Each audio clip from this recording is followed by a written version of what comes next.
Alright guys, welcome back to another video. So today we are going to be talking about Mike Mentzer and Arnold. Who was better, who had a better training method, who had a better mindset, who had a better outlook on life. So we'll go into that. Before we get started, remember in the description is a link to my Instagram where you can message me about Money Dojo, and there's also a link to my Telegram channel which I send messages on a little bit less often than I used to, but it's just to make sure you guys are interacting with it and staying up to date.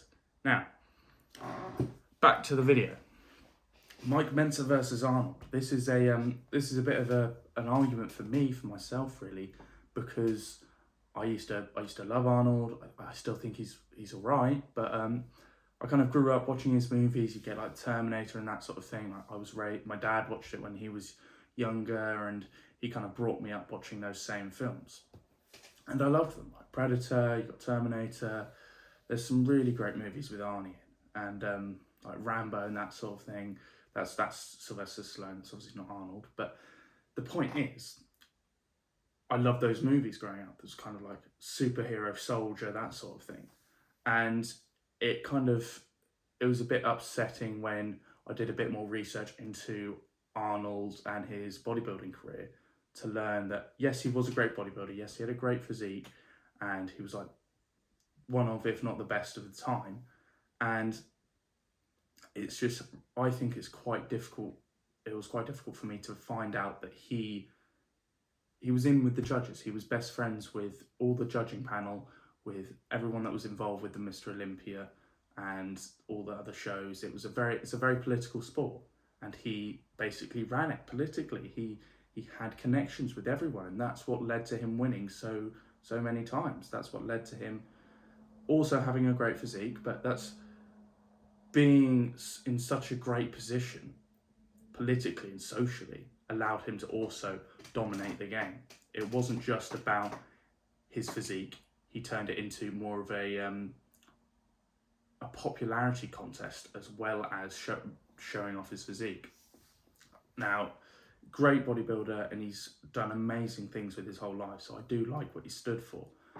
But in all honesty, I think I prefer Mike Mentzer now. I love Arnold always, and some of his movies, they're amazing. But I now prefer Mike Mentzer when it comes to bodybuilding and the fitness side of things, because his training methods, his outlook on training, and his more educated approach, I think is phenomenal, and it yields far greater results than the methods that Arnold may have used.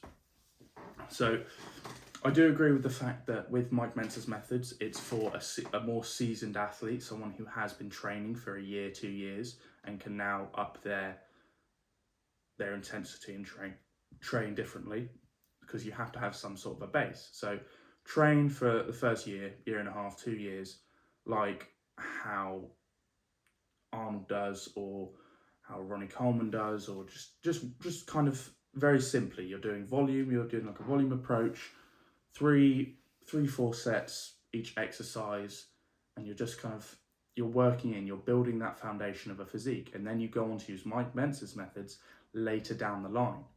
You use them when you're more of a seasoned athlete, and you've developed that foundation, so you can then take a different approach which will yield far greater results.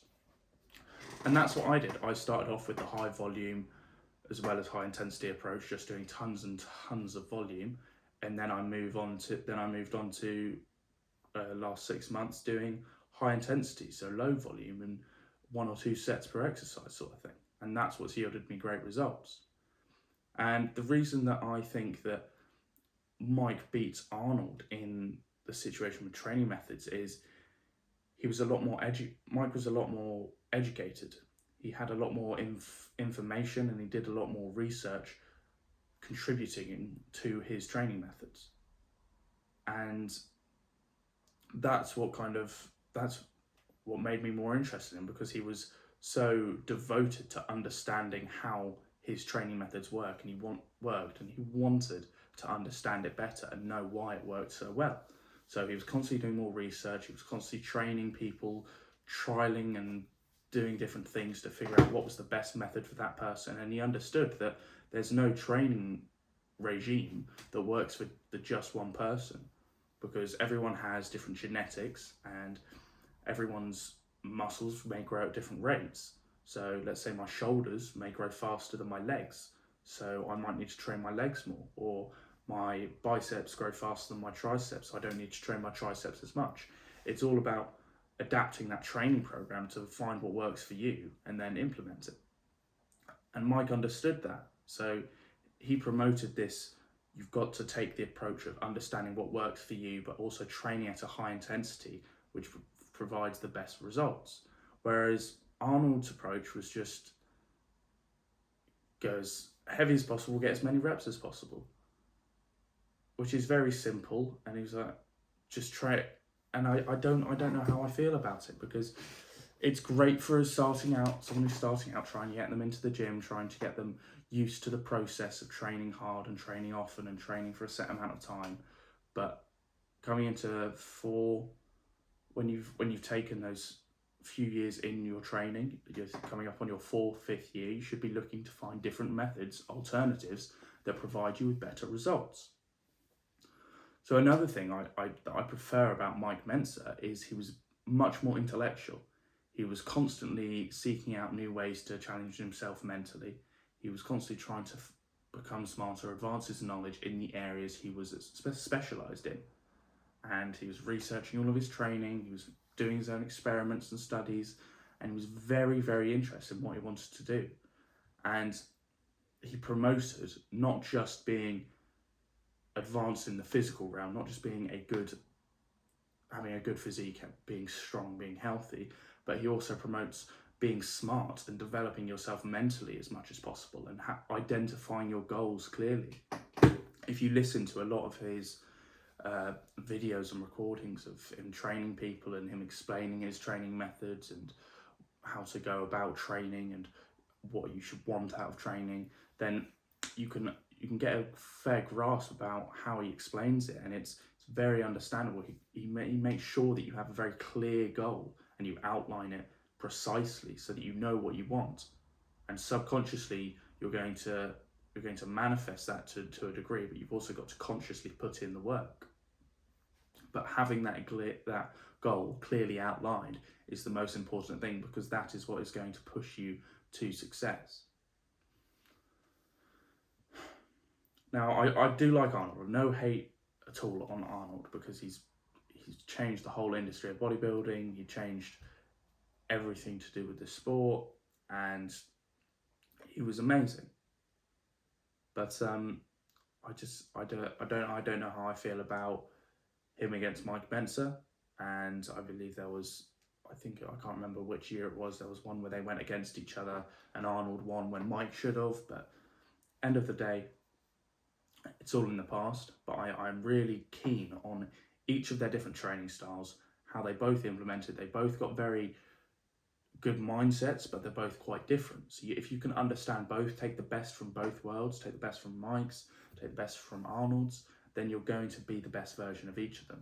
And now this is the main thing I want people to understand, is you can have people as role models. You can have as many people as you want as role models, but the main thing you want to be doing is take an aspect from each of those people that you can bring on into your own life. So for example, with Arnold, it could be his success in acting, how he kept trying, and he was working out for like 4 hours a day, then he took acting classes, and then he was also working a full-time construction job. Like, he was doing all of those different things in the day. He wasn't going to give up. And then you've got Mike Mentzer. He was trying to be as intellectual as possible, trying to push himself to become as smart as possible, while also taking the unconventional approach, which led to him being a bit of an outcast. So not being afraid of being the outlier and doing what works best for you.